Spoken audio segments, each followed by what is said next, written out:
All right, man. Peace. So last week, last day of May, basketball superstar LeBron James was allegedly the victim of a racial slur being spray painted or graffitied on the front gate of his Los Angeles home.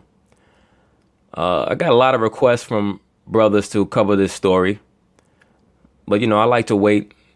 I like to wait a while, catch the aftermath, see if they find any other aspects or elements to the story to supplement it, to verify it, to establish some type of credibility to the story. Because a lot of times they just say anything. I wanted to see what LeBron was going to say, how he was going to say it. So now I have a few segments from various shows covering the issue. I'm going to let them speak, and as usual, I'm going to chime in. Police are investigating a possible hate crime against NBA superstar LeBron James. The LAPD said someone spray painted the N-word across the front gate of his Los Angeles mansion. It was quickly removed. James and his family were not there at the time. So question, if the LAPD received a report that the N-word allegedly was spray painted on his front gate and it was quickly removed, how do they know that it was spray painted? Was it covered after the cops saw it? Are they just going by word of mouth?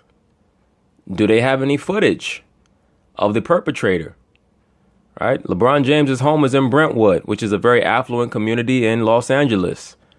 As everybody knows, it was once O.J. Simpson's neighborhood. It was once the place where he lived. So you would think that, number one, LeBron James would have some type of surveillance footage or, surveillance camera of the incident, of the alleged incident, or one of his neighbors whose homes are adjacent to his should have footage of the assailant, right, supposed assailant approaching his home and, performing the act of vandalism that supposedly was perpetrated on his home. All right. And we're going to go through this, and I'm just want to, I'm going to comment. It's just amazing to me. And also pay attention to the fact that they show LeBron James in his practice jersey with the number 6 on. And I noticed that he's been wearing the number 6 during this series against Golden State, his practice jersey, when normally he's number 23. He must be trying to court or bring forth or channel some type of energy. All right. Dana Jacobson shows us his reaction ahead of Game 1 of the NBA Finals tonight. Dana, good morning. Good morning, Charlie. LeBron James has never been one to shy away from commenting on social issues, especially racism. And with this latest incident impacting James directly, it comes as no surprise that he addressed the issue head on, reminding us that even he doesn't feel equal in America. Yes, an athlete who has a $1 billion contract with a sneaker company, an athlete who's made hundreds of millions of dollars in the NBA, he doesn't feel equal. Right? So who is it that he doesn't feel equal to? I have to wonder. Is it that he doesn't feel equal to the average Caucasian man? What does that really mean? Do you mean that you're viewed in lower esteem than the average Caucasian man? Or is it that you're caught up in social media and your handlers? And when I say handlers, I'm not talking about mind control. I'm talking about publicity and public perception, which is what most of these top entertainers are concerned with. They have told him that it would be good for his image to become a part of a narrative like this. Let's see. No matter how much money you have, no matter how famous you are, no matter how many people admire you, being black in America is tough. Oh boy, here we go. Somebody got to cue the violin. Here we go with another one of these liberal Negroes playing the violin on TV, talking about how tough it is to be so-called black. And you wonder why the other races don't respect you. How could they respect you if you keep complaining about how hard it is for you to be so-called black? All right? You clearly don't like it. Right? Everybody else who complains about how hard it is to be black, they clearly, so-called black, they clearly don't like it. So why would anybody else respect you? All right? The main thing for people to respect you is to look at you and see that they can tell that you don't care about how they feel about you. As long as you continue to put forth the energy that you need to be validated by other races, particularly the so-called white man and woman, so bad, they're never going to respect you. All right? It's like somebody stalking somebody else. The person who's getting stalked, they don't respect you. They're like, get away from me. But I just, look, I need to see some footage, man. We're in the era of alternative facts and fake news, and I need to see footage of this vandalism occurring. Because I know for a fact that LeBron James is a corporate whore. He's a whore for Nike. All right. They recently had a campaign for so-called equality with him and Serena Williams. And who else was on it? Kevin Durant. In that commercial, they were all talking about equal this and equal that. I don't understand how you could talk about being equal when you're not just equal. You're put on a pedestal in this society. All right. So that's an old socialist tactic to try to act like they're down with the quote unquote common man and woman, or the, really the proletariat. And we got a long way to go. The date. We got a long way to go. Where we going, bro? Where we going? We heading out with you to get some performance enhancing drugs and, spray paint the top of your damn head? Come on, bro. The only real issue that so-called blacks have in this society is culture and understanding the truth and learning true history. That's it. All that bullshit about long way to go, that translates as white man, please give me a hug while I have a sad look on my face. And I noted this with Shannon Sharp as well. Right? These so-called liberal, fake, strong black men, they get on TV and talk all this bullshit and play this violin, and they always have a sad look on their face. And they try to act like they're channeling the men of the 60s. If Malcolm X was around, Malcolm X would tell you, nigga, pull up your pants and get off TV and stop begging a white man to give you a hug. That's what he would say. The day before Game 1 of the NBA Finals, LeBron James struck a sobering tone about race in America after police say someone spray-painted the N-word on the front gate of his Los Angeles home Wednesday morning. Where are the police photos of this vandalism? Where are the photos? Where's the footage? Like, I need to see something, man. You mean to tell me that the attendants to his home, they saw this alleged act of vandalism, this alleged racial slur, and they covered it, they reported it to the cops, but they covered up the racial slur before it could be photographed? Don't you need evidence? Since when do major news outlets not have evidence or the footage or the photo of the act that occurred? Nothing on TMZ, nothing on CNN, nothing on ESPN, nothing on CBS. Right? Normally they would just show you like the end and then they would blur out the rest. Nothing. Right? Things that make you go, Racism will always be a part of the world, a part of America. So if it's always going to be a part of the world and part of America, why you keep begging them to love you for then?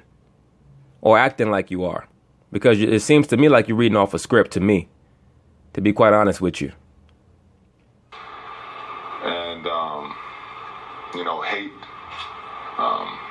in America, especially for African American. So-called African American. But hate is directly linked to accepting that term African American. Because you allow people to put a corporate designation on you that you have to go by. You don't really know shit. And look, I've made videos about this before. LeBron James is just an athlete. That's all he is. All right. Black people keep looking to athletes to empower them. Like, it's pathetic. This dude's job is to lift weights and jump high and dunk a basketball. His job is not to lead you anywhere. This is why they pick these guys to be pawns. They're like proxy agents. All right. Somebody who's acting in proxy means they're acting as a representative of a higher authority. Right. That's what the term boule means. Right. He's a counselor. His job is to just do what he's told. All right. And he has the boule tattoo on his chest. LeBron James does. He has that Sphinx tattooed on his chest. He is a member of the boule. Is living every day. That's what he's qualified to do right there. He's not qualified to speak on race. LeBron James doesn't even know what his race is. Believe me. Unlike other contemporary superstars, the three-time NBA champion has been vocal about social issues. LeBron has never lost track of being black in America. And I think that what he said today was very profound. It was. What was it that he said that was very profound? that nothing's going to change? What's so profound about saying that the sun is out if the sun is out? Like, give me a break. It's old Negroes like you that have put those thoughts in the younger generation's head that has them just repeating and not moving forward. All right? You another old school Negro that just wanted the white man to give you a hug. And now you're getting old, so now you pass that energy down to the next generation. Veteran columnist Bill Rhoden covered sports for the New York Times for 34 years. There's been a history of Michael Jordan, Tiger Woods, of black athletes in particular, shying away from anything that might, endanger endorsements. So to that extent. No, what they did was they shied away from the black liberal shit show. All right? They shied away from the black liberal shit show. Because when they were in their prime, or when the light was shining on them, it was not as lucrative to be a so-called revolutionary, a social media revolutionary. It wasn't lucrative to be, quote unquote, aware of what's going on around you, allegedly, right? Or to be enlightened. It wasn't lucrative back then to say, oh, well, blacks have it so hard. It wasn't lucrative. All right. What was lucrative was to stick to the game plan and be about your money, because that's all this society is about, is money. Like I said, LeBron James knows that Nike is backing him when he makes those statements. If Nike was not backing him on all this black this and black that, he would not be making these statements. Believe me. All right. He knows where his bread is buttered. Not only is Nike not stopping him from making those allegedly racially conscious statements, they're encouraging it. All right. Like I said, they have the platform, and they have one of their goals is to promote globalism. And one of the main mechanisms to promote globalism is the so-called racial unity doctrine of everybody, let's love each other here in America, right? Which they're only using the so-called black people to do it. They're not using any other race, because every other race has a much stronger culture. They're not worried about, right, the so-called Asians, so-called East Indians, so-called Arabs. They're not worried about getting love from anybody else because they have it within themselves. Right. This is why I constantly harp on the fact that so-called blacks don't know how weak they look when they get on TV talking all this. It's so hard to be black shit. All right. Nobody wants to hear your sob story. Nobody cares. To that extent, LeBron has been refreshing as an athlete, as an African-American athlete, of not backing away from it. Oh, please. He hasn't led any type of movement or march or revolution or anything. He hasn't said anything deep. LeBron James is not a deep dude. Like I said, he's a genius when it comes to basketball. All right. When you're talking about issues of race, that's way, way, way above his pay grade. Game 1 of the NBA Finals is tonight. Cleveland facing the Golden State Warriors. Yeah, all this comes right in time for Game 1 of the NBA Finals. All right. This is nothing but a marketing ploy. That's all that was. Believe it or not. It's old. It's an old tactic. It's known as the Hegelian dialectic. All right. It goes way back. Warriors in Oakland. And James says despite the incident, he will be focused on the game. He also said basketball comes after his family and being a role model for kids in this country. So that's so much mental. People who brag about how good a role model they normally are the ones that have the most dirt and the most skeletons in their closet. Mental discipline that he can. And once again, you see the six on both sides. Remember, I did a video about what's that little dude, the little midget rapper, Kendrick Lamar, and there was 2 6s in the video, and I said, oh well, you know what?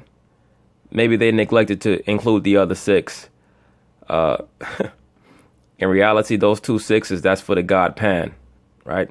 When they hold up those 2 6s, that's for the God Pan, creating a portal into that spirit world. That's why I said LeBron James is trying to channel energy by wearing the number 6, the practice jersey for the finals. That's why they have those 2 screens with him wearing the number 6, flanking the panel there. Without a doubt, and he's been here before commenting on some of these issues. So glad that he's speaking up, but it's so painful that in 2017, we just had the story in Boston last month, right? A baseball player on the field being called the N-word. In 2017, we are still talking about it. Yeah, and no matter. Yes, and you'll be talking about this forever. You love to talk about it because you guys in the liberal media, you love to rant and rave about race. And Gail, you don't give a shit. All right. All you do all day is try to throw your old ass coochie at Charlie Rose every day.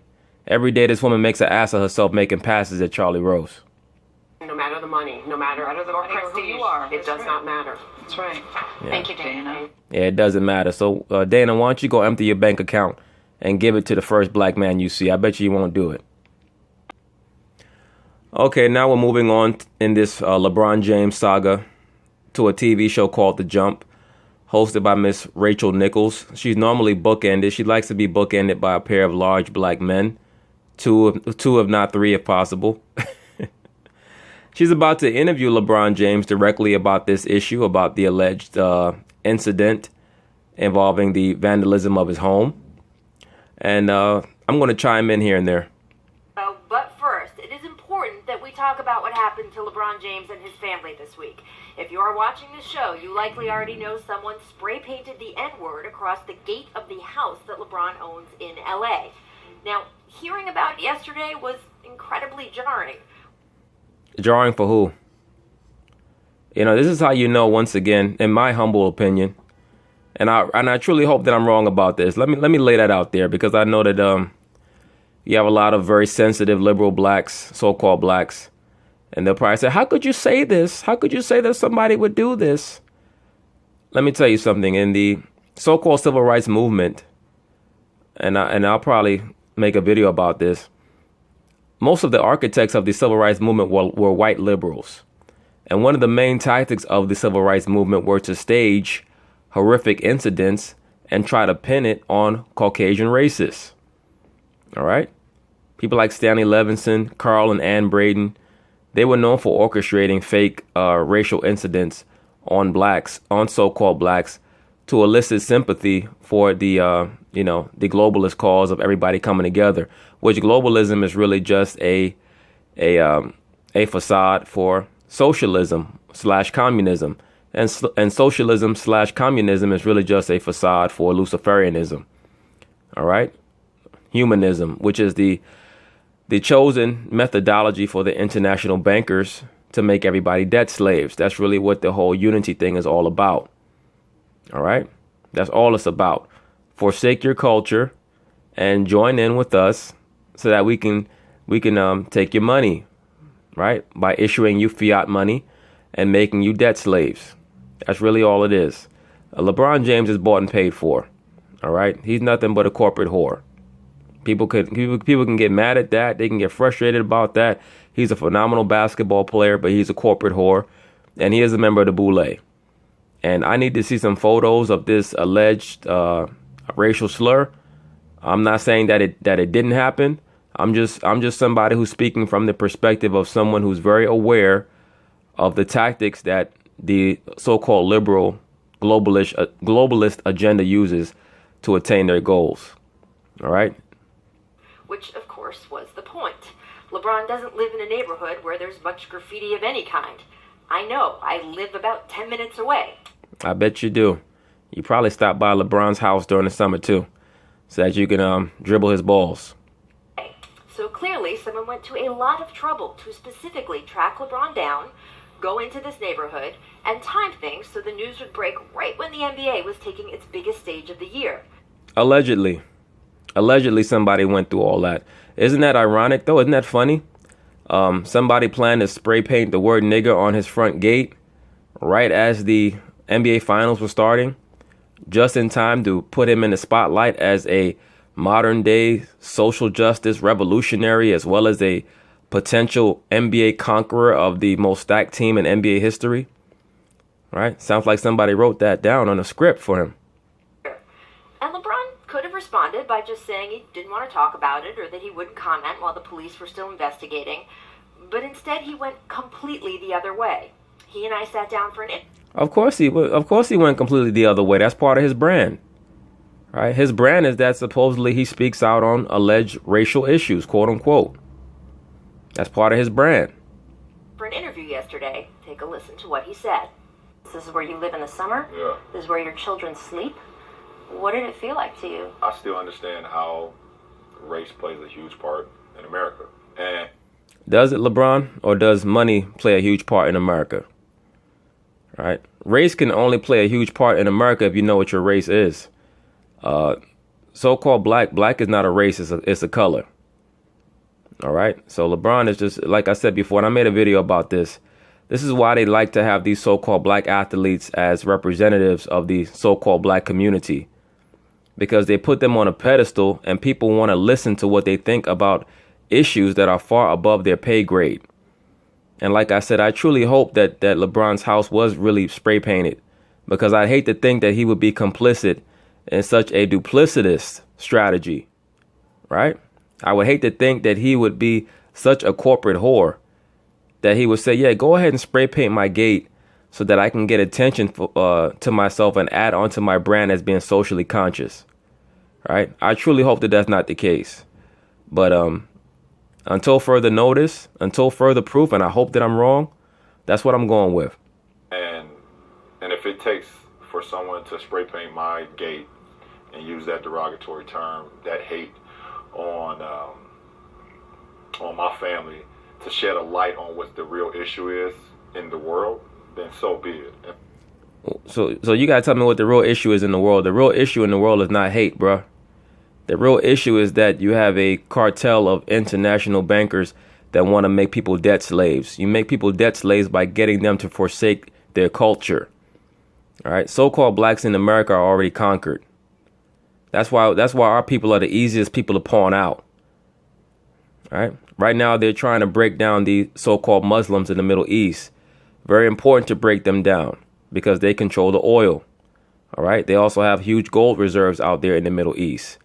And that culture, that Islamic culture, is counterproductive to what the international bankers would love to be able to do, because they keep the women in order and they forbid homosexuality. All right. So they have to break that down. That's all it's about. All right. This is why they have these numbnut athletes, numbnut so-called black athletes speaking about things that they really don't comprehend. But it's easy to use them as pawns. Like I said, he's a member of the Boule. He has the Sphinx tattooed on his chest. And I think, and I sit here and say that I believe that's why, women like Emmett Till's mom left the casket open and showed everybody in the world what her son went through because of hate. Well, that's rather extreme to compare yourself to Emmett Till. But beyond that, if you're going to use that analogy, shouldn't you have told your staff to leave the word nigger up there and not paint over it if what was alleged to have happened actually happened?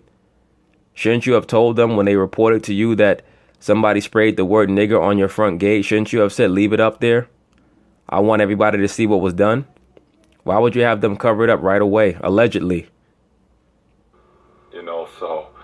I look at it and it hurts, and it's like unfortunate, and I got to sit here and I got to talk to my kids about what it means to grow up being an African American, a black kid in America. What it means to grow up being a so-called black man in America is that you're God's chosen, dude. I don't understand how people could talk about how the so-called black man is the original man, but you always throwing a pity party for your fucking self. Like, get over yourself, man. The white man, you worry so much about what the so-called white man think about you. That's why you have low self-esteem. And got this guy here, this guy got the world in his palm, and he talking about how hard it is to be a black man. You fucking kidding me, man? You have $1 billion contract with Nike, but you're going to tell your sons about how hard it is to be a so-called black man. All right. You supposed to tell them, look, man, this is where you come from. But once again, this is the problem. LeBron doesn't know where he come from, so he don't have much to teach his sons other than how to play basketball. Nothing against the brother. I'm not trying to levy any personal shots. It's just a fact. As soon as you start passing that pity party mentality down to your sons, that tells me that you don't have much to teach them. All right? If that can shed light on the whole situation and we can continue the conversation. And this is another thing. What conversation are these niggas talking about? What are y'all talking about? Liberal blacks always mention this conversation. Nobody's having a conversation with you. No other race is worried about this mythical conversation. All right, so-called blacks as a nation of people have a serious psychosis, man. Like, it's delusional. Nobody's having a conversation with you about your low self-esteem, your low racial self-esteem, man. And once again, this man is probably the most famous athlete in the world outside of maybe a couple of soccer players. And he's sitting there with this damn puppy dog look on his face. You know, either he's a good actor or he's suffering from that same racial validation mentality that so many liberal blacks have, where they need the liberal whites to give them a hug and justify their existence. It's pathetic. Because no matter how much money you got, no matter how famous you are, no matter how many people admire you, at the end of the day, being a black man in America is very frightening, and it lets us know that we got so much further to go. And there's nowhere that you're gonna go. And it's a damn shame that you 6'9", 260 pounds on TV talking about how frightened you are as a so-called black man. Like I said, that's part of the fear mongering that a lot of these so-called liberal blacks pass on to their children. It's pathetic. It's pathetic. You're never supposed to pass that mentality down to your sons and to your daughters. Right? This is why there's so many issues amongst so-called blacks in the family unit. Number one, people don't know their culture, but number two, everything is fear-based. Everybody's scared to do their own thing. That's why so-called blacks have the job mentality and don't have the career mentality. Right? Everybody's talking about jobs. All you are is a debt slave. You're not learning how to generate your own funds. Your mindset is not on trying to cultivate the gifts that you have to produce your own money. There's nothing wrong with having a job. I'm not here to demonize that. All right. It's good to have a job if you have a job mindset, but you should be trying to look at within yourself and say, wow, well, what are the gifts that I have and how can I monetize them? And this is what this man is doing. LeBron James, he's basically his own boss, but he's on TV talking about how hard it is to be a black man in America, so-called black man in America. Right? All that shit is a mindset. It's a mindset. But the real issue is so-called blacks don't want to leave America. They don't want to leave the American mindset. They can't see themselves existing without the so-called white man. I've mentioned this before. When you accept yourself as being so-called black, that means that you cannot exist without so-called white, because you can't have black without white. Right? The dichotomy is essential to be equal in this country. How did you talk to your kids about this? What happened this week? Well, the fact that I'm not home kind of hurts me a lot, because I can't actually sit there and talk to them face to face. But my wife is going to do a great job of that. My mother's there, my mother-in-law as well. FaceTime is a great thing for me right now as well. And bruh, both your sons have heard the so-called N-word before. All right? You said the N-word in front of them before. All right? Stop being disingenuous. Stop trying to act like you got to sit down with them and break down this deep ideological issue and help your sons ingest it mentally, because the N-word is just so foreign to them. I guarantee you, when you play Kendrick Lamar, since you're such a big Kendrick Lamar fan, I'm pretty sure that you play plenty of songs by Kendrick Lamar where he's used the word nigger, all right, around your sons. Now, maybe you trying to say the context is different, but come on, man.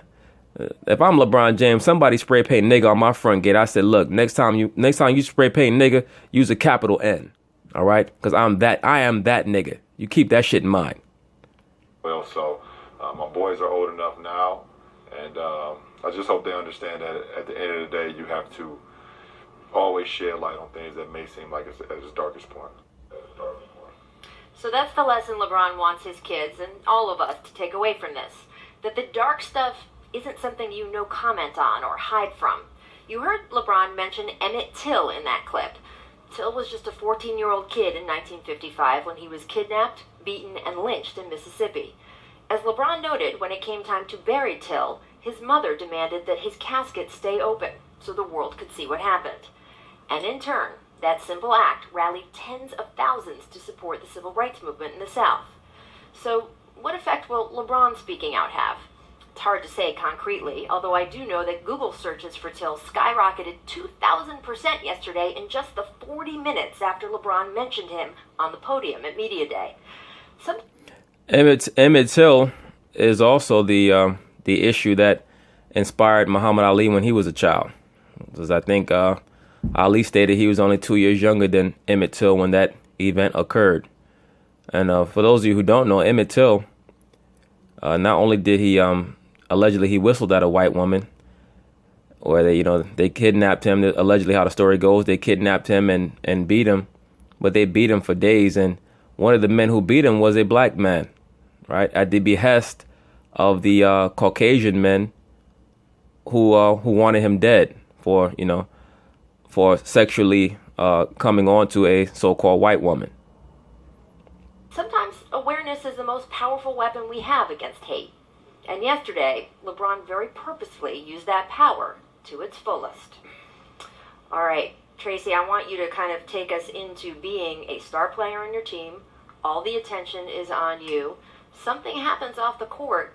How do you manage something serious in your life when you know you have to perform on the biggest stage? Well, first of all, we got to give LeBron all the credit for shedding light on this cowardly act that somebody committed. Allegedly. Secondly, for him to be one of the world's greatest entertainers and getting ready to fulfill a dream that, something he's dreamed about his whole life, and getting ready to entertain the world on the biggest stage of, our game. And this happens. This is the last thing you want to be up there talking about. But I give him... Unless it's orchestrated. Give him credit to really talk about it, shed light on what's taking place, and hopefully, something good could come out of this. It's just sad that we're here in 2017 and we're still dealing with racism, we're dealing with discrimination. Like, that's not what, we want to be going through in these days. Oh, bro, please. A lot of these guys, these athletes, you can see that they're just, their brains are so, their brains are so unattuned to exactly how to speak about serious issues because they're so accustomed to speaking about folly. So when it comes time to really evaluate a situation, they just can't do it. All right. They hold a sports game in such high esteem, and sports is essential for the continuance of America because it acts as a distraction. Right. It allows people, it promotes people thinking at a level that doesn't allow them to evaluate higher level things when they need to. That's why I like to intermix serious conversation amongst the sports, because you use sports to bring people in, and then you can introduce higher level conversation in the midst of that. All right. Like I said before, I said in a previous video a long time ago, some people you could feed milk and other people you can feed meat. All right. You can't feed meat to a baby or they'll choke on it. As a black man, we all stereotype. We definitely stereotype. To me, in my career, I did things to fit that stereotype. Yeah, you have. I remember seeing this cat, Steven Jackson, one time in Times Square with a bunch of red bandanas hanging out of his pockets. All right? So, you know what he's affiliated with. We talking about a guy who's done everything the right way, on and off the court. LeBron doesn't have a scratch on his resume. So, for him to still deal with it, you have to understand that it's real. There's no room for it today, but for a guy like LeBron who's done everything the right way and he's still dealing with it, if you didn't know it's real, you know now. I don't need LeBron James to know about so-called racism, bruh. LeBron James doesn't add any validity, nor does he invalidate anything that is real. That's the problem. People need a so-called celebrity to render something valid or invalid in the same way that LeBron James needs the so-called Caucasian to validate or invalidate his existence. All right. So-called black man calls himself a king and a god. If that's what you really feel, then you don't need anybody else to validate or invalidate your existence. Right. You should be totally self-defined. People who did this made a mistake because they don't realize the power of LeBron and how he can turn it. I didn't know the story of Emmett Till. I was one of the people Googling. LeBron and I went to some of the same schools in the same town. He educated me. He knew, just as he knows always, Rachel, that it wasn't just going to be ESPN watching him yesterday, that it was going to be CNN, that it was going to be the BBC, that it was going to be networks in China. He knew that when he was going to speak about that he was going to be able to reach a lot more people because it is the finals. Yes, that's why I said that this whole thing was orchestrated. And he was able... Allegedly. ...was able to come and bring an education. LeBron ends up being the big-time winner here, not those people who did that. Typically, Yes, it's called the Hegelian dialectic. All right, create a problem with a pre-canned solution. That's why I said I need to see some video. I need to see some video of his front gate getting sprayed. It's just real talk. You know, the discrimination, it permeates in all aspects of life, right? And it really extends in color communities. For this to happen to LeBron, right, that is frightening for it to happen to LeBron, who lives in an upscale neighborhood. Right. That's the thing. I mean, it's not like you say, oh, it's a oh. There's another guy with the fear-mongering, Tracy McGrady. This is frightening. All you guys, you're supposed to be such big, bad athletes. Dudes 6'8", 6'9". They keep talking about fear and frightening. And then you wonder why you don't get any respect. If this was the so-called Caucasian Jews, they have their own police force. They have the Jewish Defense League. They would have said, no, we're going to find the perpetrator. We're going to terminate the perpetrator. All right. The so-called black man still looking for a hug. Oh, someone was walking by. Nobody was walking by. This was a very purposeful attack. And, LeBron has had a lot of conversations over the years about his sons. He's got 2 older boys. He's got a young daughter also. And he's told them over and over again, hey, you're LeBron James' son, and that's special when you're at the arena and the lights are on you, or, you're wearing your cool little backpack to school. When you are just walking down the street like any other black male teenager, you are that, in that category, to a lot of the people who are looking at you. More fear-mongering. All these things, if all these things are as bad as the so-called black man alleges, then shouldn't you want to leave America? Shouldn't it be the modus operandi that we establish our own society and reinvigorate our own culture? Like I said, there's only so much complaining you can do. Either you want to move or you don't. And he has made it clear to them that they are going to have the same struggles a lot of their peers are going to have, and how to deal with that. That is hard for him, he says, to have to tell his own boys, who he loves so much. Right. And he wants to do something about changing it. And I give him a lot of credit for taking that step yet again yesterday. Yeah. Whatever. That's just a white liberal spiel.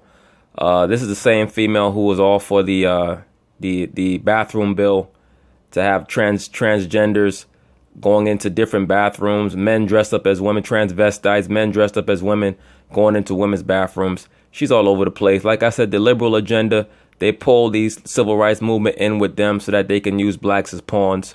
That's all it's about. Yeah, he's right. We have come a long way when you talk about voting rights, immigration, and even, land acquisition. I mean, guys like myself own land these days, but we still have so much farther to go. Absolutely. So we will continue to keep an eye on that because it will always continue to be an issue. Okay, now we're picking up on the LeBron house vandalizing issue on Undisputed with Skip and Shannon. Let's see how they cover the story. Shannon, what's your reaction? I think people want me to be shocked. No, I think people just want you to take some of that damn lip gloss off your mouth. Looking like Lil Mama. Your lip gloss is popping, brother. You might want to wipe some of that off. I think a lot of people were shocked. But I'm growing increasingly disappointed with this stain in American society that's been here since the first blacks were brought to America, and I think in Jamestown in 1619. No, brother. The first so-called blacks came here over, almost 3,000 years ago. All right, so that's inaccurate. But, Shannon sounds like he's reading off of a script. So I'm disappointed. I'm not shocked. And I've said this before, Skip. I want to take this time now. Skip, we opened on September 6th. And we started talking about Colin Kaepernick, and you've allowed me to speak openly and honestly about the issue of race. Yeah, the good white man allowed you to speak openly and honestly.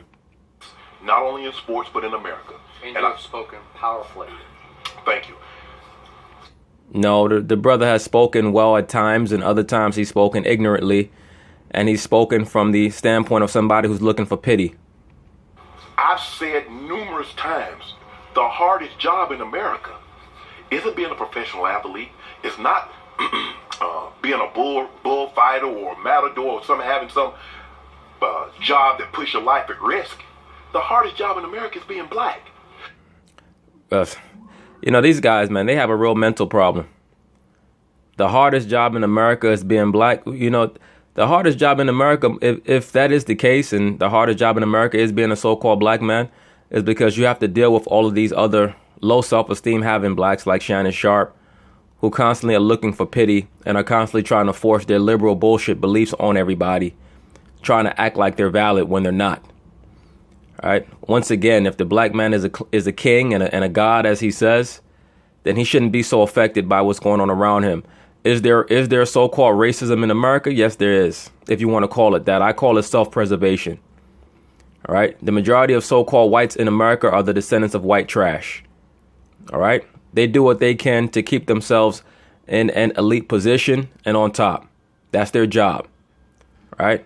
Your job as a so-called black man is to find a way to make yourself autonomous and self-defined and to have your own society. All right. Stop looking for the so-called white man to give you a hug. You'll feel better about yourself. Believe me. Because it's the one thing you cannot run. See, Skip, I was born dirt poor, but I rose through the ranks because God gave me a talent. I cultivated it and I rose up through the ranks. And that's the only way to excel, bruh. That's the only way to overcome the obstacles that are here. Right? Not by looking at the so-called white man and hoping that he feels good about you so that you can feel good about yourself. But even as I became more famous and more financially secure, guess what I still was? Black. That's the problem. You think that you're so-called black. Black is not a race. See, the so-called black man, he really wants the so-called Caucasian to return his history to him. That's not the white man's job to tell you about yourself. You have to do that research on your own. All right? It's not the white man's job to empower you. Skip, I didn't have education. No one in my family graduated from college until my brother did and that I did. So I wasn't as educated, but I got an education. But guess what I still was? I'm wealthy. I'm well off. I'm financially secure. I'm educated, but I'm still black. I'm still black. Shannon is so theatrical. All this shit is just much ado about nothing. If you feel like you're still black and it's holding you back so much, then, brother, there's only one of two things that you can do. You can either learn to live with it here, or you can go to a country where the majority of the people look like you. And that's how they see. Who's the they that you're talking about that see us like this? Is one of the they your woman? Because your woman is a so-called white woman. Is she one of the people included in they? Even LeBron James, guy is famous beyond famous, makes $77 million a year. He's going to send 1,100. And it's hard for him to be black, right? And he's making $77 million a year. LeBron James is proof that when you take whatever your gift is and you concentrate more on your gift than concentrating on what other people think of you, you can do well. All right. The so-called black thing is a stumbling block that so-called blacks have to get over more than so-called white people do. All right. We've been taught that our dream should be that we get to mix in with the so-called white man and we get to hold his hand. Right. Your God, Martin Luther King, taught you that. That's a major psychological program that so-called blacks cannot get over. It's the source of a lot of their anxiety and anguish. 100 kids from the Akron area to college on his dime. And that's a great thing. LeBron is paying for over 1,100 kids to go to college. But let's be for real, that's a tax write-off. All right. If you understand the money system, that's a tax write-off. But that's still a great thing that he's doing. Don't get it twisted. But that has nothing to do with the issue at hand. But we still got to remind him, LeBron, I need you to hold down that now. But they still have to remind him, yeah, you famous. Yeah, you make a lot of money. You do great in the community. But don't you forget now, you know, you see what I put on your gate. And what's that mean? Does that mean that LeBron or anybody else with a high self-esteem is supposed to look at that and allow that person, whoever that is, who allegedly spray painted that, to have power over them? Come on, man. Skip, it's just what has happened, and we've seen an uptick in this race and these hate crimes since the beginning of the year. Oh, please, man. What we've seen is an uptick in the liberal media tracking of issues that are not really of relevance or importance to the so-called black community. The main and only issue in the so-called black community is that our people have no understanding of their history, their culture, or the money system. All right. Those are the problems. Not somebody spraying nigger on a multi-millionaire's house. See, if you can convince someone that what you don't have is because of the guy next to you, he'll turn to resent you, even though that's not the case. But if you can convince him of that. See, when we blacks say we just want be able to vote, we want health care, we want to be able to have, gainful employment. No, what black people want is to be accepted by white people. They want a hug. All right? That's what they want. But they've convinced a segment of society that the things that the common black man deserves would be taken away from you. What did LBJ say? LBJ, London Baines, President Johnson said. He says, if you can convince the lowest white that he's better than the best black, you can pick his pockets clean. Yes, and Lyndon Baines Johnson, as I've mentioned before, was a plant for the international bankers. He was a socialist, and he was a guy who was down with the program. That's why he's the one that they used in conference with Martin Luther King to bring in these civil rights bills and these civil rights reforms. All right. That was a methodology utilized by the international bankers through Lyndon Johnson, using Martin Luther King as a pawn on the bottom side, Lyndon Baines Johnson as a plant on the top side, as above, so below, the Hegelian dialectic, pressure from above and pressure from below, to bring in civil rights reforms, to make everyone even more of a debt slave. Once again, Kennedy was removed because he wanted to maintain the silver standard behind the dollar, or return it to the silver standard. They said, no, you have to go. All right. Lyndon Baines Johnson was a plant. The Great Society, that all that was a socialist reform, the same as Franklin Delano Roosevelt, the New Deal, or Obama with Obamacare, right? Or the stimulus package. So that's all it is. This brother doesn't really know what the hell he's talking about. And the reason why Lyndon Baines Johnson used the analogy of the low-level whites being paranoid of the so-called blacks is because, once again, the vast majority of Caucasians in America are white trash. And they're the descendants of white trash. All right? These are facts. Most of the truly affluent Caucasians are Jewish, are Caucasian Jews, or descendants of Caucasian Jews. Right? Bankers, the banking elite. Right? The ones who discovered a lot of the oil. Right? The descendants of Jews. Rockefeller. Those are Caucasian Jews. Right? Now you have some like Andrew Carnegie. Some of those people, some of the elite Caucasians from the 1800s who may have had some white Scottish or white Irish or British background, but the vast majority of affluent Caucasians are Jewish, right? Most of these regular Caucasians in America are the descendants of white trash who came here to the Americas in the mid 1800s when Europe was going through a lot of the revolutions of 1848. That's why it was so easy for Lyndon Baines Johnson to prey on their insecurities towards so-called blacks. All right. Because in the DNA of the so-called Caucasian, they still remember when the blacks ruled over them in Europe. All right. That's the paranoia. He said, hell, if you give him somebody to look down on, he'll empty his pockets for you. Skip, my grandfather died in 1977. I was 8 years old. I was 4 months from my 9th birthday. And I'm telling you this because everything my grandfather ever said, I can repeat verbatim. Skip, he said, and every time something like this happens in society, it's like, just pray it gets better. But let me tell you what he told me before he died. He said they pray for black folks, but they listen to and send money to white folk. That's how we do in America. Yes, brother, that's called self-preservation. Everybody else looks out for their own first. Right? So-called blacks are the only ones who sit at the table and think that people who are not of their nation are going to treat them the same as they treat their own progeny. That's not consistent with what's in the DNA structure of everyone. Everyone is DNA encoded to look out for their own first. Only so-called liberal blacks are foolish enough to think that they're going to get an equal share of the pie. It doesn't work like that. You got to take the share of the pie that you want. It's not that difficult to figure out. It's sad. Or bake your own pie. It's not getting better. And me not talking about it or we not discussing race, it's not going away. See, he's another liberal black talking about that magical, mystical discussion that's going to solve all the black man's problems. A person that has cancer can't go to his doctor. The doctor says, you know what? We're not going to talk about it and you'll be better in a couple of weeks. This is a disease. That's true. A person that has cancer cannot eradicate the cancer by ignoring it.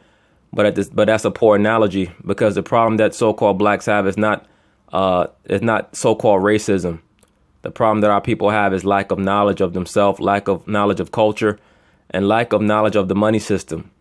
That's why we cannot create our own society. And that's the real issue. The so-called black man and woman keep forcing themselves on the Caucasian because they don't believe in their own ability to create their own society. And you better start talking about it, because we're seeing more and more. Now, we saw LeBron got the end. We saw the Smithsonian, the African American History Museum. They, for a second time in less than a week, they found 2 nooses. They found a noose on the campus of American University. If I was the head curator at the Smithsonian, I'd say good. I'd have brought both the nooses inside and made them an exhibit, added to the collection. Now, either that guy have a private jet to get from D.C. to L.A., or this is not isolated as we previously thought. At some point in time, we got to stop using the words isolated and realize that it's reigning racism in America, and it needs to be addressed. Yeah, but none of that is a news flash, bro. And you're not going to address how people feel about you. That's why I said all this liberal nonsense is just about the so-called black man and black woman, liberal black man and black woman, low self-esteem. Stop trying to change people's mind. And you know what's so funny about a lot of, not all, but a lot of so-called black people? They're always trying to have a conversation with other races to figure out why there's an issue. But when it comes to the issues between each other, it's like kick rocks, nigga. I don't care about what you think. The hell with you. Oh, nigga, if I see you, you know it's going down, right? So-called blacks are always ready to forsake each other whenever they have an issue. But when it comes to, the other races, they want to figure out how come we can't have a conversation. Ain't that a bitch?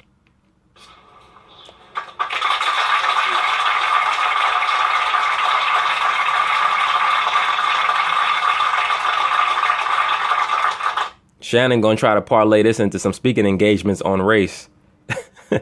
Join up with his buddy Michael Eric Dyson. I can't tell you how much I appreciate everything you just said and everything you have said since Undisputed has launched last September 6th. Of course you appreciate it. It's good for ratings. And the only positive to this latest incident is that it gives us another opportunity to address what appears to be a growing issue. You see, he said the only positive to this is that it gives us another opportunity to address it, meaning it's another talking point. It's good for the show. Silly me, every once in a while I sit back, and I'm just a white guy, but I think, maybe we have made a little progress in this country. A little. And then this happens, and that happened, and that other thing happened, and all the other things that are happening, and our president happened, and all that happened. And it's hard on me because as a white guy, I don't know how to make it better. Empty your bank account and give all the money that you have in your bank account to the first so-called black man that you see. Make it better like that. I bet you won't do it. I try in my little way here on this show, just a little way, but it's the best I can do. But it's not the best you can do, it's the best you're going to do. All right? The one point that I'm going to make to you, we've had a lot of racial discussions on air, a few off air, and you occasionally say to me, you got to watch those red states. Those are the ones you got to watch.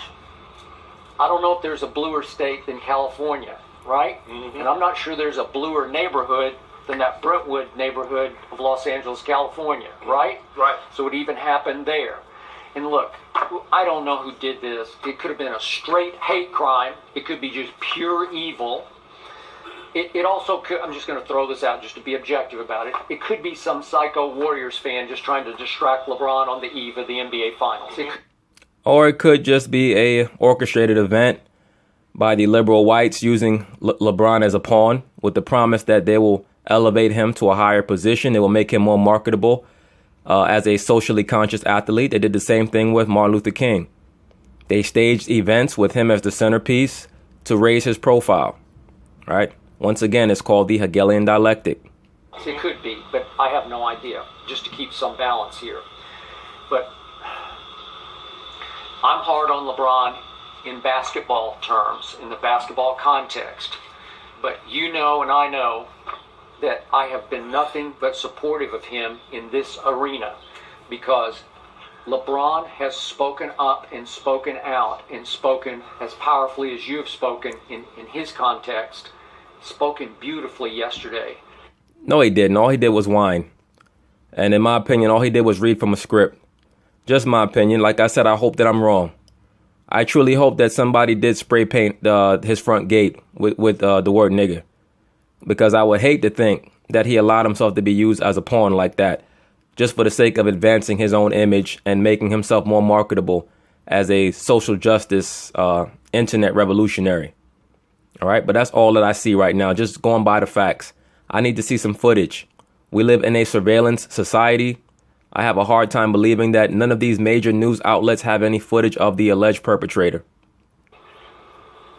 On issues of social and racial stances that he is willing to take that very few superstars have been willing to take.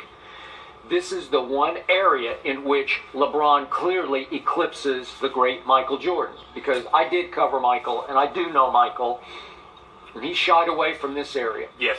And there's that classic quote that came out. The reason why Jordan shied away from the area of race talk is because he knows, or he understood, that it was a shit show. All right. So-called blacks love to whine to so-called white people about equality. Right. Jordan doesn't have the answers. And I think that he understands that as an athlete, just because he can dribble a basketball does not make him fit to speak about race. Right. A lot of so-called black people misplace their allegiances and misplace their trust in regards to who they think should, quote unquote, speak up for them. Michael Jordan is not qualified to speak on race. I give him credit for understanding what his role is in society. It's to be an entertainer. All right. Anybody who really understands the dynamics of this society knows that LeBron James didn't say shit yesterday, or pardon me, on June 1st or May 30th, whenever the hell he first spoke on this issue. And he has nothing real to report on the issue. All right. Other than how, quote unquote, hard it is to be a black man, and how he's going to have to give his sons read his sons the riot act about what it means to be black in America, which is more fear mongering to program his sons with. Reportedly, he told a friend during the Jesse Helms crisis, and I don't want to get into all the gory details of it, but that, hey, Republicans buy sneakers too. And again, that's reported that he said it to a friend. He did not say that publicly. Yes, but like I've stated in the past, the media keeps reporting this Republicans buy sneakers too, quote, as if he said it. And that's very irresponsible, number one. But number two, even if he did say it, you're a businessman. You're not supposed to alienate one part of a political demographic just to make a gesture and a show for a so-called black representative or a so-called black political nominee. Muhammad Ali was also on record as saying that he did not follow politics and he did not support politicians. But when Michael Jordan pretty much said or alleged the same thing, everybody got upset. Now, Michael Jordan's the same guy who donated heavily to Barack Obama's campaign. But people don't talk about that because it doesn't fit the narrative that Michael Jordan is totally outside of or devoid of any quote unquote social consciousness. Right. I'm not somebody with low self-esteem, so I don't look for athletes to speak for me. I can speak for my damn self. A lot of so-called blacks have very low self-esteem. They put these athletes on a pedestal and they expect these athletes to make these silly and shallow social gestures for them. And it comes to nothing. Muhammad Ali didn't make shallow social gestures. He actually joined a movement that entailed culture. Once again, I don't agree with that movement, but at least that's what he was a part of. He was a part of something real. These other athletes are speaking in as representatives of their corporations, and they're trying to act like they're speaking for their people, and they're not. LeBron James is a pawn for Nike. But Michael's stance was no stance, because I think I know him well enough to say that deep down, he didn't feel like he was qualified enough to speak on these issues. And if that's how he felt, he was correct. He didn't have quite enough passion to speak on these issues. And then again, in protecting his brand, he knew he had to be very careful if he stepped into that water, because that water can get real deep real fast. Yes, it can get really deep really fast, because you must understand that black people, they like to sit back and cheer people on to make controversial statements. And then once the person makes those statements, you turn to look behind you, and none of those black people are there to be found to support you when you're going through your adversity. That's how many blacks are. They talk a lot of shit, But then when it's time to really show that they have the person's back, that they wanted to play their advocate, they're nowhere to be found. All right. So-called black people complain about Michael Jordan not donating money, allegedly, as if they're his accountants. But then those same blacks will make fun of MC Hammer for giving all his money away to help black people. All right. That's how the so-called black man and black woman, the liberal so-called black man and black woman, that's how the majority of them get down. Right. All those so-called liberal blacks and social justice warrior blacks, none of them said back in the day, let's all get together and each donate $1 to MC Hammer and help get him back on his feet because he helped our people out. None of them said that.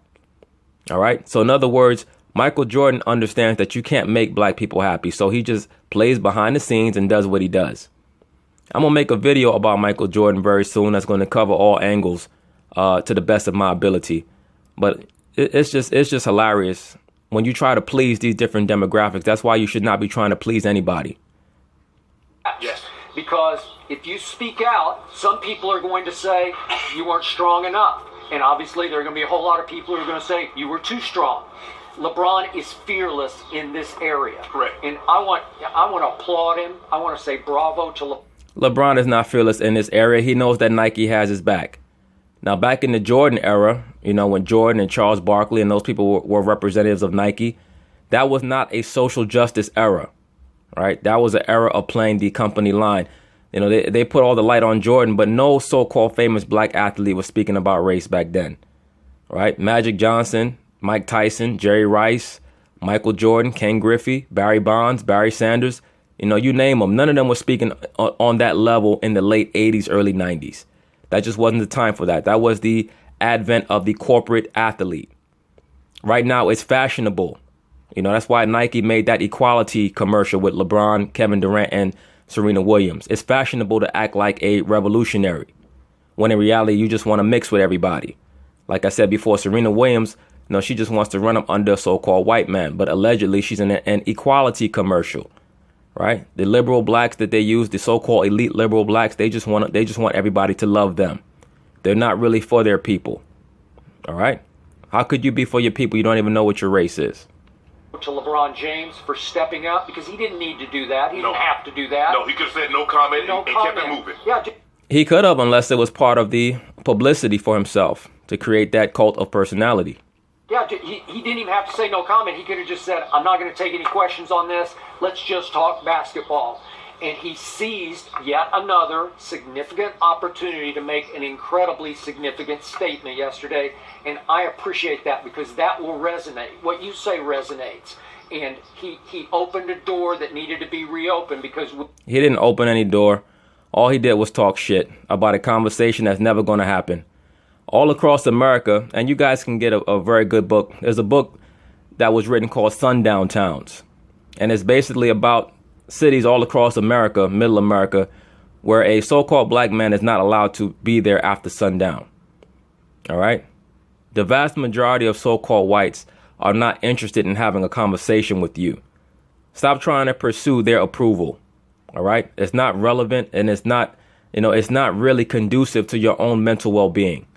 Worry about building up your self-esteem through knowledge. That's what's important. Because we all know that racism is alive, and as I always say, hell in this country. Alive and hell in this country. After LeBron addressed this yesterday, all 32 teams should have picked up the phone and called Colin Kaepernick. Because this is what Kaepernick was taking a knee for. Yeah. No, it wasn't. All Kaepernick was doing was taking a knee to call attention to what his so-called girlfriend manipulated him into doing. That so-called Ness Nitty. All right. Colin Kaepernick lives in his own world, that social media world, and he got caught up in all that bullshit. All right. No plan, no nothing. All right. Whenever you have a protest, you're supposed to have an end game. Your end game is I want to do this until we stop police brutality and until we bring equality. That's never going to happen. All right. Never going to happen. What so-called blacks should be looking for is to be self-defined, have their own, and create their own economy and their own system of government and rulership. That's not going to happen. All right? That's not going to happen in this society. This is a global society based on domination of people via the fiat money system. All right? And mind control via the television and other forms of scientific technology called technotronics. But I'll cover that later. Yep. You think he was doing it for his health? Everybody kept saying he's making $16 million. Why does he care? LeBron is making $77 million. And I'm not saying money, wealth, and fame should exclude you from anything. Yep. But if this happened to LeBron, what about the guy that's just walking down the street in Chicago or New York or rural South Georgia? What chance does he have if it happens to him? He has no chance, and that's because we're behind enemy lines, bruh. Stop trying to turn this into paradise. We're behind enemy lines, right? When you're in prison, you eat prison food. You don't eat gourmet food, right? If we want gourmet food, let's get our own society, all right? That's not going to happen, right? The prophecies must be fulfilled, right? This kingdom must come to an end in order for us to live in paradise and to live how we're supposed to live. Stop trying to seek your rest in this place, man. That's why you're so tortured right now. You're trying to live out your lust for the white man's approval by laying down with that Caucasian woman every night. Colin Kaepernick took a knee so people that couldn't be seen while they were standing could be seen. And now they're telling Colin Kaepernick, sit your ass down. That's what they're telling him. After you saw this on this man's gate, after LeBron did what he did, how can any owner say they can't see what Colin Kaepernick did? Easy. If all the owners are part of the white elite and most of them are sympathizers with the Klan and they're more worried about their money and their family legacy, they're not worried about no damn third string mixed race quarterback with identity issues, man. Get out of here with all that bullshit. And why he did it. Why can't any white American see so-called mixed race? See what he did. You keep making it about the flag. You keep making it about the veterans. But it's bigger than that. I value life more than I value cloth. Because the cloth is supposed to represent the freedom of that. If you value life more than you value cloth, I hope that you're ready to tell these liberal women to stop committing so many abortions. All right, I know that you're not going to do that because that's not part of the liberal paradigm. That is true. Sure. Well said. It was very impressive that LeBron got up there and said what he said. And like you said, if it can happen to LeBron, it can happen to anyone. So it's important. Yeah, it's always happening to everyone. But it's the same way Shannon used the analogy of a black man walking down the street in Chicago and New York and Atlanta. You know what? Let's worry about the issues between the so-called black man that stem from the fact that he has very low regard for his brother because they view themselves as black instead of what their real ancestral lineage and heritage is. So you have no value for that next man's life and your own life. Instead of worrying about the so-called caveman, the so-called Caucasian, who gives a shit about what they think? Okay, so now we're finally down to the Jason Whitlock segment, which is the segment that a lot of brothers have requested that I comment on. So now Jason Whitlock, Colin Cowherd, Chris Broussard, a.k.a. Chris X, and Cedric Ceballos are all going to speak on and comment on the LeBron James house vandalization, the alleged house vandalization issue. So let's see what they talk about. And of course, I'm going to chime in here and there. All right, I came on your show, Colin, earlier today on the Herd and talked about this. And I just want to clarify again. Racism is an issue in America. It's a real issue, and it has real negative impact, particularly on poor people. LeBron James just experienced some disrespect. But what impact does it really have on him? Feelings may be hurt. I don't know. He wasn't there. This is a second home. I think the analogy to Emmett Till is ridiculous. Agreed. Totally agreed. I agree with everything that he said thus far. And let me say this. A lot of so-called liberal blacks are very upset with Jason Whitlock for his statements, for his sentiment that LeBron James is not the victim of racism, that he's the victim of disrespect. That's what Jason Whitlock said. And the funny thing is that I don't understand how the liberal black can be upset with Jason Whitlock for what he said when the Caucasian makes the same accusation towards liberal blacks about reverse racism. What do the liberal blacks say? They say, well, black people can't be racist because they don't have any power. So therefore, you are the one liberal black man and woman who's added the aspect of racism to be economically based. So therefore, you cannot get upset at Jason Whitlock for saying that LeBron James cannot be a victim of racism because he's rich. You understand that? Which is the same sentiment that I stated earlier in the video.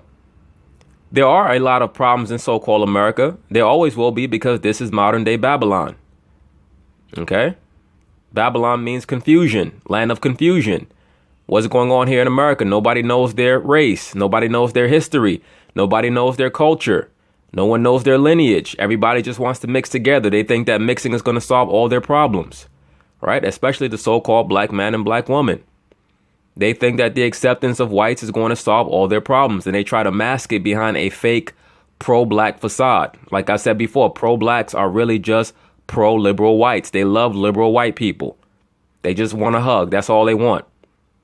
So this man, Jason Whitlock, he tapped into that very sensitive nerve in pro-blacks, so-called pro-blacks, in regards to how much they just want the white man to give them a hug. When he said that LeBron James was not the victim of racism, I'm already on record as saying, to me, this whole thing is a, pretty much just a setup, in my honest opinion. I think that it was just all for theater and for show, to promote him as a socially conscious athlete, to try to boost his brand, and hopefully augment his status in American culture as a modern day Muhammad Ali. Right? I don't find LeBron James to be eloquent at all. I think that he's a phenomenal athlete and a basketball genius. But in matters of race and society, no, he's woefully inept to speak on those things because he's not informed. Emmett Till lost his life brutally in the 1950s over nothing. And to somehow my mind went there, because in my $20 million second home in Brentwood, someone spray painted something that my staff cleaned up within hours, and the police investigated, I'm sure. It's not analogous to Emmett Till. Not at all. Not at all. And all that's why I say, to me, a lot of LeBron's rhetoric seems to me to be already predetermined and pre-written for him. Just my opinion. Until I see some footage, that's why I stand with it, brothers. And a lot of you liberal blacks that listen to the video, you're probably going to be upset. I really don't give a shit. It is what it is. I just understand how so-called pro-blacks are. They really just want the white man's validation. They want a hug. All right? They want acceptance. So when LeBron goes on and on about how, quote unquote, we have a long way to go and all this other shit, dude, you're not being for your people. You're really just hoping and praying for this magical, mystical time period when the white man's going to extend his hand to you and want to hold your hand. All right? Pro-blacks are phony. The majority of them, they're phony. LeBron, to me here, is embracing his victimhood. It's a mistake. What happened to him was disrespectful. But again, this is not the racism that needs to be stamped out in America. This is an inconvenience for LeBron. I completely agree. And you see, and as we've gone through these segments, you see a lot of fear-mongering. These things are programmed in so-called black men. Like I've said in the past, when a so-called black man feels offended by another black man, he doesn't show fear. He shows anger. He shows vengefulness. He shows vindictiveness. When he feels done dirty by the so-called white man, he feels fear, and he wants to supplicate himself and hope that everything gets better. To me, it would have been easy for LeBron to pass on it. And this is where, in the media, we're very critical of athletes who don't embrace social issues. Even Michael Jordan, the most popular athlete. You see how they continuously love to bring up Michael Jordan's name. It's a man who's been gone now for almost 15 years. And this is why I say you should never worry about who you're pleasing. Because whether you're trying to please the so-called Caucasian or the so-called Negro, you can't please either side. Because like I've stated in the past, the relationship between the so-called white race and the so-called black race in America is like any other dysfunctional relationship. They like to fight, make up, break up, make up. They're obsessed with each other, right? Like you see, you have a homeboy, or if you're a woman, you have a homegirl. She's always complaining about her significant other. They're fighting. They're having physical altercations. Police get called. They make up, right? After a while, you get tired of hearing about it. It's like you must like it because you're staying with them, right? That's why I don't want to hear about the complaints of so-called black people, especially liberal blacks, talking about the so-called white man. You love the white man. Just cut the bullshit out. All right? The majority of y'all love the so-called white man, particularly you pro-blacks that talk all that bullshit about racism this and racism that. All right. If we want to solve the problems, we have to learn about our culture, our history, and the money system. That's it. It's not about worrying about the so-called white man. It's like like I said, it's like a relationship. When somebody's obsessing over someone, you know that they still have something for them. Like they still have feelings for them. When do you know when somebody's ready to move on? When they stop talking about them.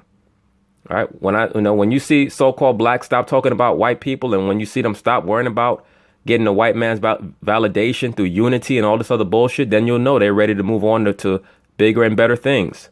Until then, the so-called black man and black woman, they're not ready. The easy thing for LeBron here to say to me would be, I'm not going to talk about it. That is not the easy thing in this modern day time. Not in 2017. In 1992, that would be the easier thing. In 2017, LeBron James has to worry about Twitter followers. He has to worry about people coming on his mentions and calling him a coon and a house nigga and a sellout. Right? That's who he's pandering to. He's pandering to the so-called pro-black crowd, to the liberal crowd. Right? The white liberals, they will call him a sellout nowadays if he didn't say anything about racial issues, because they have a lot invested in the constant racial rhetoric. Right? That's how they sell newspapers. That's how they get clicks on websites. That's just how that's major money, the race conversation, right? Quote unquote. He went out, he talked about it. Now, I would admit on social media, obviously, he's going to get incredible support primarily. We all know the game. But in this instance, if we want stars to be stars and we want him to talk on social issues, it affected him directly. Should he not talk about it? I think the staff cleaned it up within minutes. Well, what was the impact? I agree. I think that Whitlock may be picking up on the same thing that I picked up on. If I had a chance to converse with Whitlock off camera, I bet you that he suspects the same thing that I do, that this whole thing is a big charade, right? And a big show, a big shit show. Where it wouldn't surprise me if Nike or one of his corporate sponsors orchestrated this whole thing, right? Allegedly. But we'll see. Like I said, we'll see. If they come out with footage tomorrow, then I have to say I was wrong. If I'm wrong, I'm wrong. Like I stated already, I honestly hope that I am wrong. I honestly hope that this man, LeBron James, has not allowed himself to be pawned out to the liberal factions of corporate America to the point where he would allow himself to be part of a totally disingenuous storyline for the sake of making himself some type of fake sports racial leader. But we'll see. I mean, LeBron is the impact. You don't know what the impact could be. The sentiment behind spray painting the N-word on somebody's garage could lead to something worse. And LeBron James has children. All right, a 12-year-old son and maybe a 9 or 10-year-old son. That's why you have security. I'm sure that LeBron James understands that he has to be concerned with the welfare of himself, his wife, his children, his mother, way before somebody allegedly spray painted the word nigger on his front gate. Allegedly. Son, he's also thinking about other incidents. Trayvon Martin, Eric Garner, Tamir Rice. Poor people. Agreed with Whitlock. All so-called poor blacks, all sacrificial lambs. Terrence Crutch, poor or not, Henry Louis Gates on his own porch, a Harvard professor accosted by a policeman. Hold on, let me finish. I mean, pointing out obstacles and facts is not embracing this. Is not embracing. That's an obstacle. It's an obstacle white people in America don't have to deal with. That's not true. So-called whites have issues with the police as well. Do they have issues with the police or with the penal system to the level of so-called blacks? Absolutely not. But once again, we're behind enemy lines. This country wasn't built for us, so we cannot expect the same treatment. All right? If we want to be treated better, we have to look within ourselves and say, you know what, we no longer want to be a part of this system. Right? We'll be here to make money, but we're not here to be your best friend. We're not here to act like we're your brother or your sister. That's the problem that the so-called black man and black woman have. They want to be the so-called white man and white woman's friend and brother and sister. All right? You don't see that from the Asians, from the East Indians, from the Arabs, etc. They come here to make money, and they have and maintain a strong culture. That's why they're not privy to being pawned out. They never have, and their houses never get vandalized. They never hear disrespectful things to them. When pointing out facts is it's not embracing victimhood. LeBron James clearly does not think of himself. Man just said, can I finish? Yes, you can. I sat And it's listening still to your my spiel. show, Chris. I don't care whose show it is. do. I'm on the set. Chris X is going ham. He's about to turn into the Incredible Hulk. You see his eyes turning green. Oh, shit. It's still my show. You So that means I can't talk? You can't filibuster the whole You conversation. cut me off every 6 words because He ain't cutting you off, brother. You already made your point. You said that the white man doesn't have any issues with the police. From the point that you said that, he had the right to interject. Like he said, this is his show. He gets the right to interject. All right, you have to deal with that. What you said was factually incorrect. because I don't agree with you. You start by saying racism exists, but then every time a black person brings up racism, you shoot it down. Because again, That's not true. What Whitlock tends to shoot down, and I don't agree with him on many of his statements, but when it comes to the pandering and the pity party thrown by liberal blacks, I do agree with most of his statements. So-called black people like to make a big deal about shit that they see on social media instead of the things that are really relevant. All right, the things that are truly important.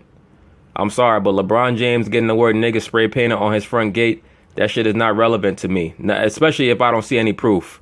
Like I said, we're in the surveillance age. I need to see camera footage. Where's TMZ and CBS with the camera footage of this man getting nigga spray painted on his front gate?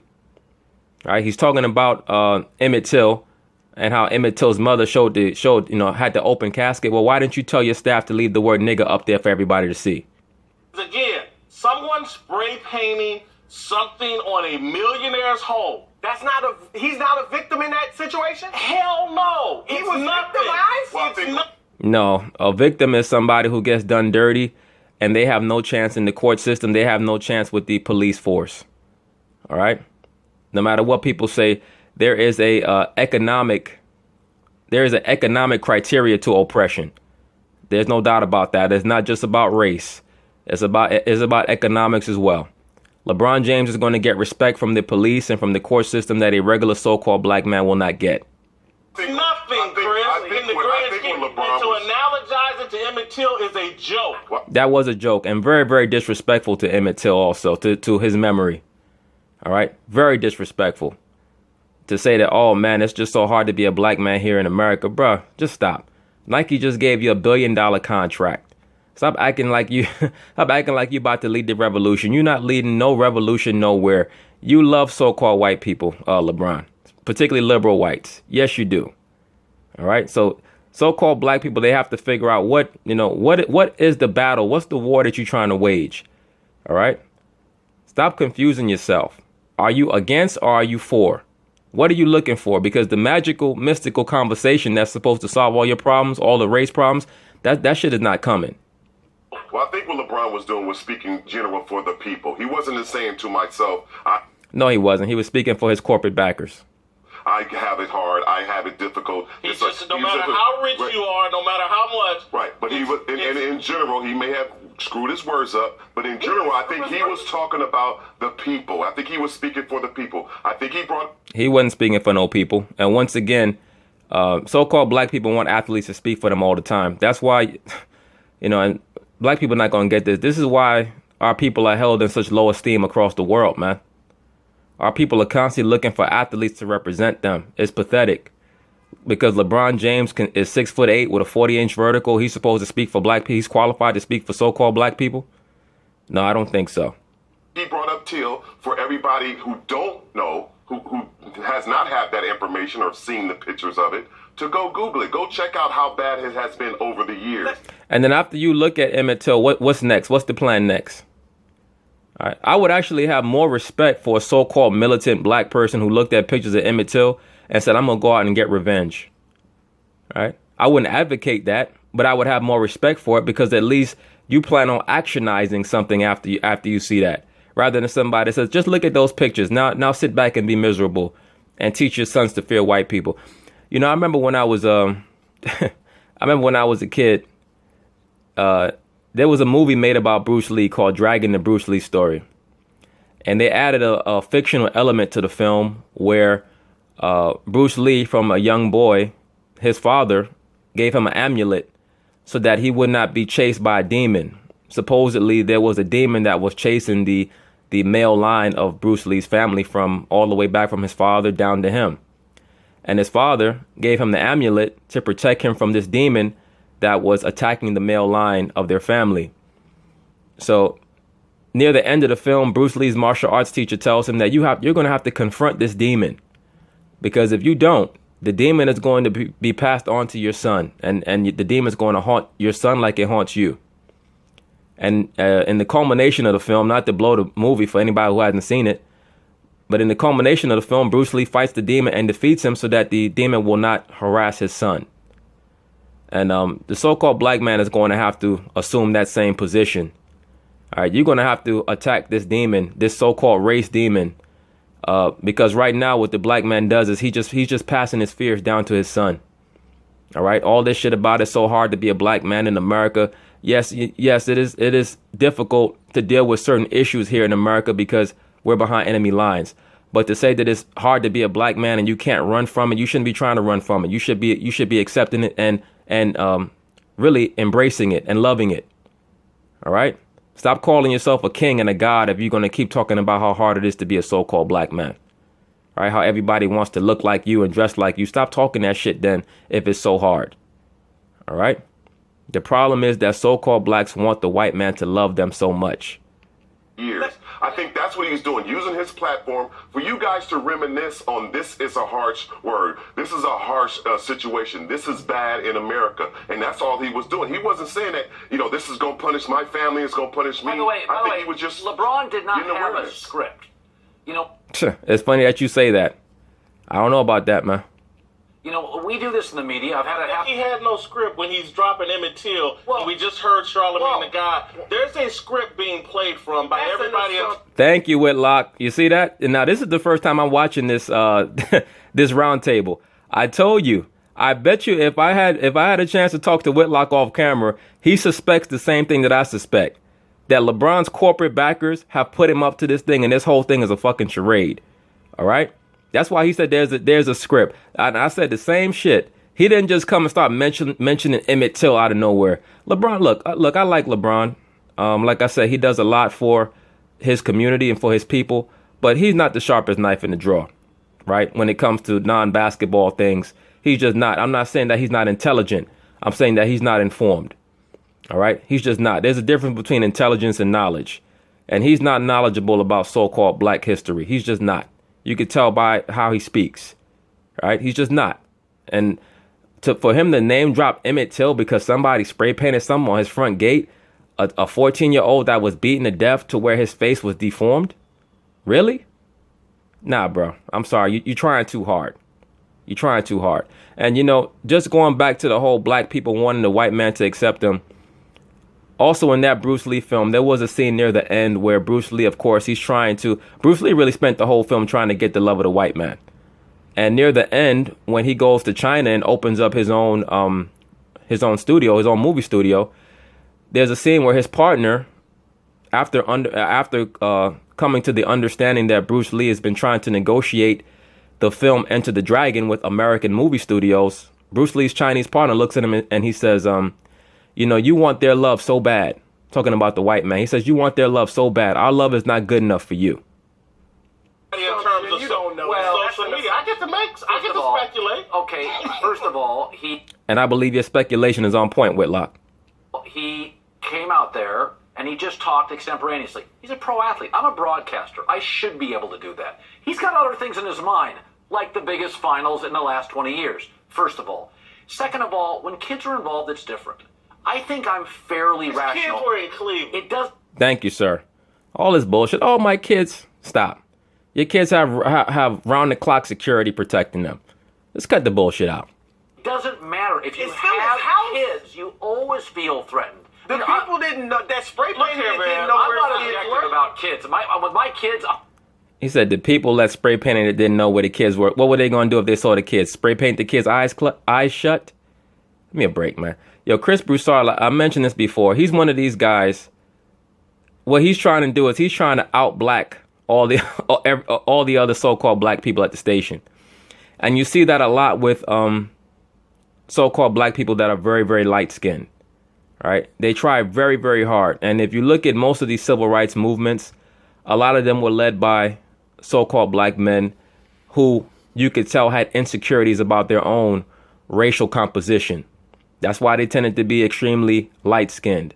All right. And I'm not a believer in the so-called colorism issue, but I know that there are people who have those type of subconscious issues about themselves. And Chris Broussard, I see that permeates through him. Kids, I'm ridiculous. Well, let me just say this. I used to be a black kid. Yeah. And I've had some things said to me, very racist and inappropriate. My parents, 100% black, ain't no question about it.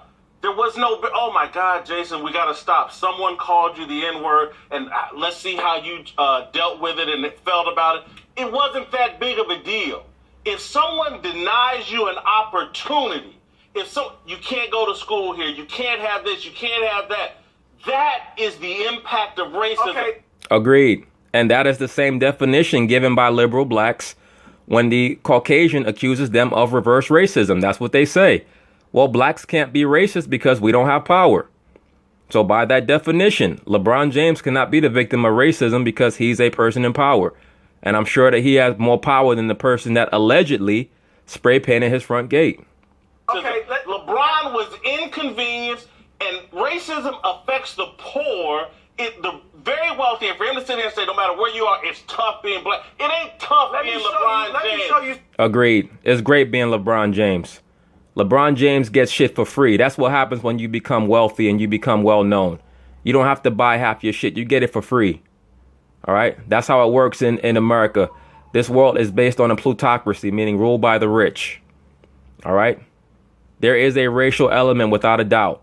But once you get up in the Billionaires Boys Club and once you get up in those high level fraternal orders, which LeBron is a member.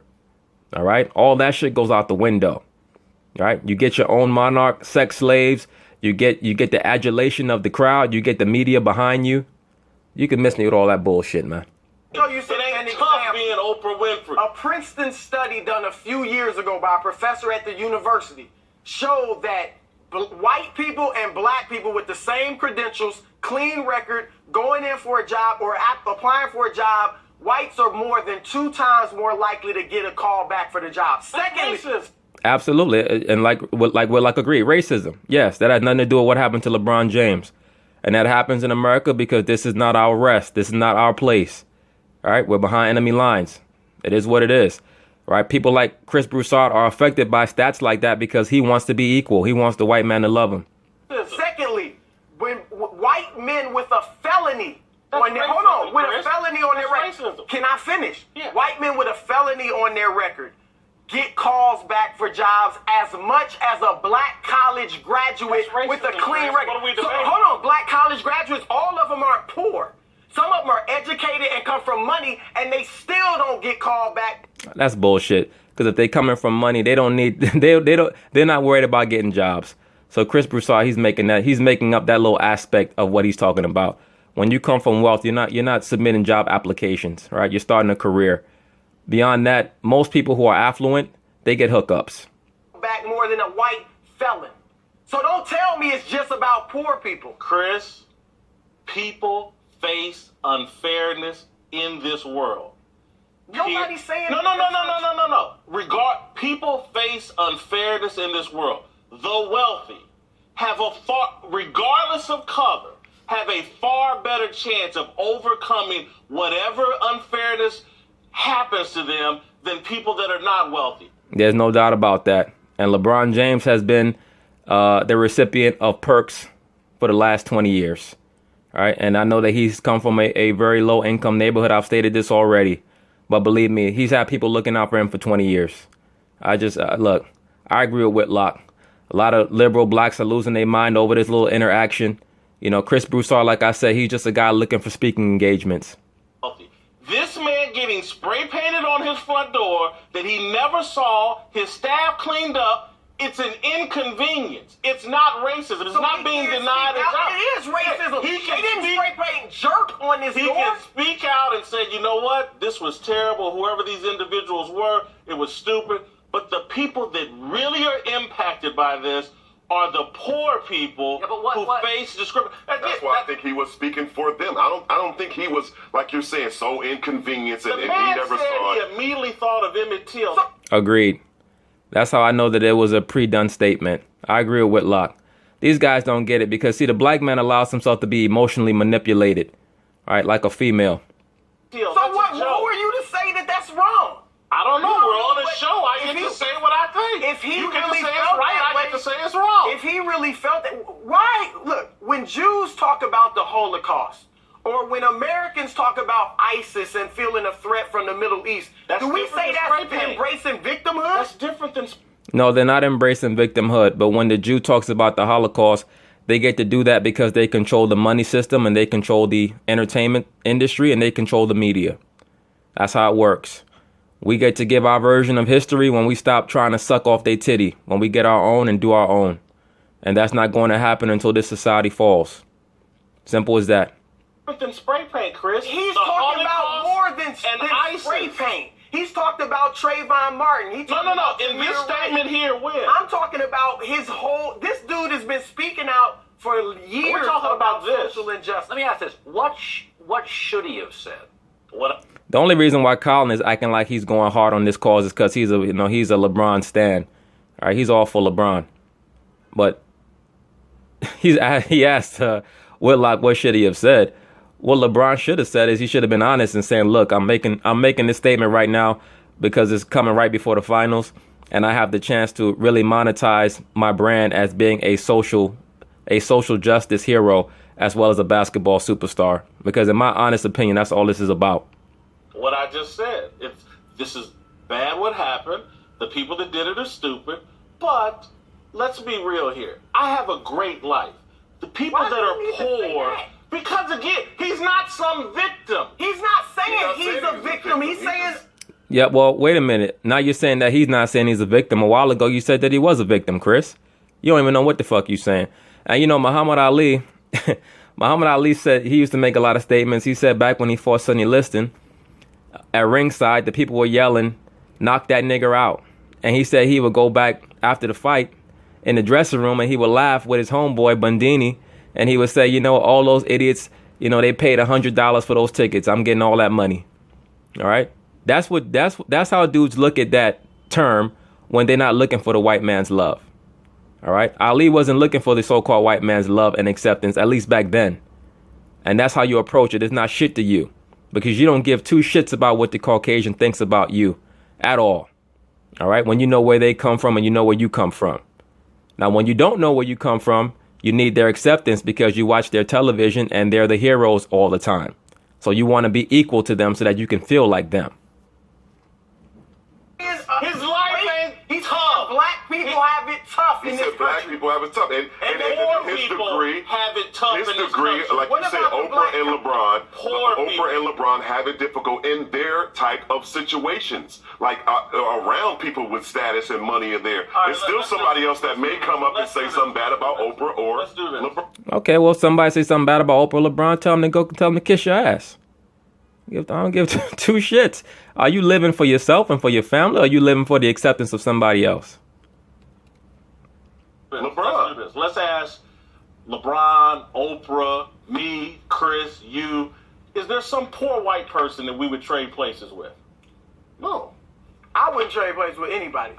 There's no poor white person any of us would trade places with. And again, you can remove race. There's no poor person. And that was a great analogy. In other words, if everything is about race and you wouldn't trade places with the poor white person, then that proves Whitlock's point. That the issue is more about economics than it is about so-called race. Even though race is an issue. All right? Race is an issue. But the real issue is the self-esteem of the so-called black man and woman. I just read you from a Princeton study, one of our best universities. You're not going to trade places with him. You're not. Coming up, I'll tell you why Adam... He pretty much just nullified his argument when he got him to reveal and admit that he wouldn't trade places with a Caucasian. But that's it on that, brothers. I mean, I stated my stance on the issue. To me, it's a red herring, honestly. And until I see some type of proof or validation that this event actually occurred, that's where I'm staying with it. And I agree with Whitlock on this case.